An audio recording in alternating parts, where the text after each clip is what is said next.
5% of the banks are inside of Canada's 200-mile limit. In 1992, our cod stocks were in bad shape for a number of reasons, and a cod moratorium was put in place. So since 1992, there has always been codfish taken, but very small amounts. This year, Newfoundland will take approximately 12,000 ton of cod. Now that's not very much. You really want to have 50 to 100,000 ton to have somewhat of a viable commercial cod fishery. It's all controlled by the federal government. Provinces have no say in what happens with the fishery. And now, having said that, the billion-dollar business relative to fishing in Newfoundland and Labrador in 2017 would be a result of crab and shrimp. That would be the billion-dollar business. People of Newfoundland that way. It's always been a big issue, yeah. And what's seen as the reason for the supply drying up in 92? Oh, well, there would be a number of reasons, several reasons, really. And now, first of all, we believe that, of course, the offshore, the Grand Banks, so you have inshore fishery, which is what I'm talking about primarily, is inshore. But you have offshore as well. And, of course, the migration of the stocks from offshore to inshore, we believe were deeply impacted as a result of the draggers, and that were invented, and draggers from all over the world coming to the Grand Banks and tearing up the spawning grounds. Now that was a big thing. And then, of course, different types of nets. There were different types of nets that were bad. So what happened was, prior to 1992, for about 6 or 7 years, every year the people went out fishing in the areas, the fish were less and smaller, and so on. And so they knew that they had to bring it to a stop. But most believe it all had to do with what was happening on the Grand Banks, not so much the inshore in regards to the demise of the stocks. Anyway, that's the best I can tell you, yeah. Beautiful Petty Harbour. We're on the north side, we're heading to the south side. You're welcome to get out, have a little walk around and take pictures. Now, just so you know, at Cape Spear, on the dash here it said 17, and now we're up to 22. Just so you'll know, and that's how it is. That's how it is, yeah.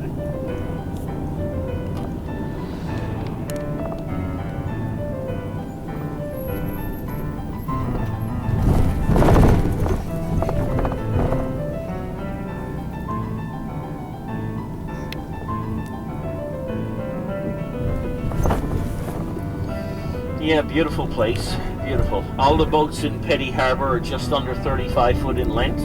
Now, just so you'll know, I'm coming back by this building and parking right here. There's a little shop there, if you want to check it out. And hydro plant on the right, 120 years old, still operates. Welcome to Petty. There's one of those solid flags. That is the Republic of Newfoundland flag.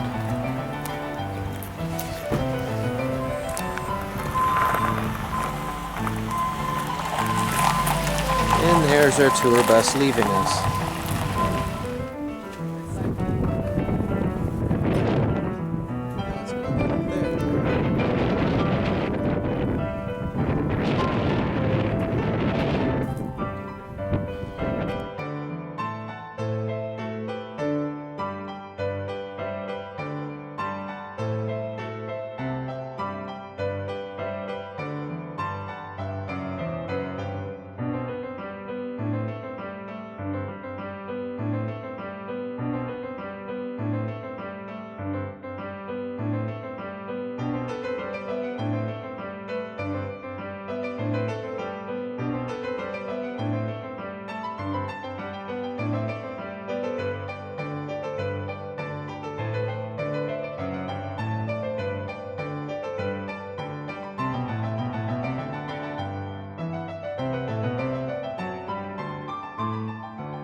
I don't know if that has anything to do with Stephen King, but I better get out of here. We're not that far from Maine.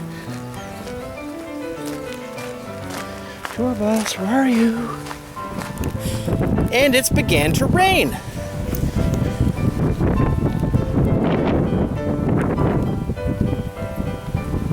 Decent sprinkle.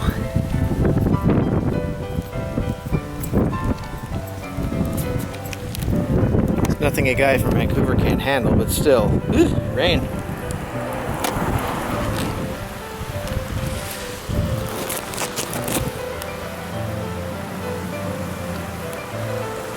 Anyway, I did all that just to take a picture of that hydroelectric plant, actually.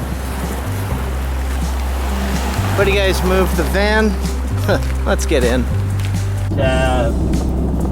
There's lots of documents to that effect. There were no photographs, there were no videos, no iPhones or anything, as we all know. But there's lots of documents. And Cabot left Bristol, England in May of 1497. He had a crew of 18, and his ship was called the Matthew. Now, Matthew gets its name from his wife, Mathaean. That's where it comes from. And after a number of weeks, he crossed the Atlantic, and again, Bonavista is the landfall site. Now, Bonavista, a couple of keys, guys. Let's see what's going on here. Trouble in paradise.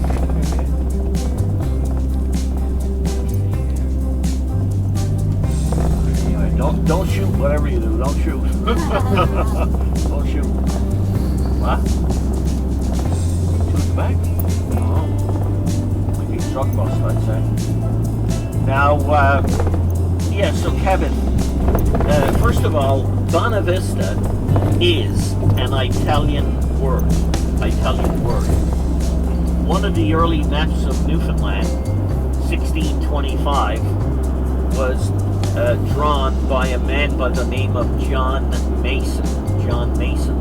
Now, John Mason was the second governor of the colony at Cupid's in Conception Bay. And John Mason left Newfoundland, and he actually became the founder of New Hampshire and Maine. But John Mason published a map of Newfoundland in 1625, and on his original map across from Bonavista, it says Cabot's Landfall. And there's many other references besides. Now, Cabot was awarded an annual pension of £10. £10, 5. 10 pounds.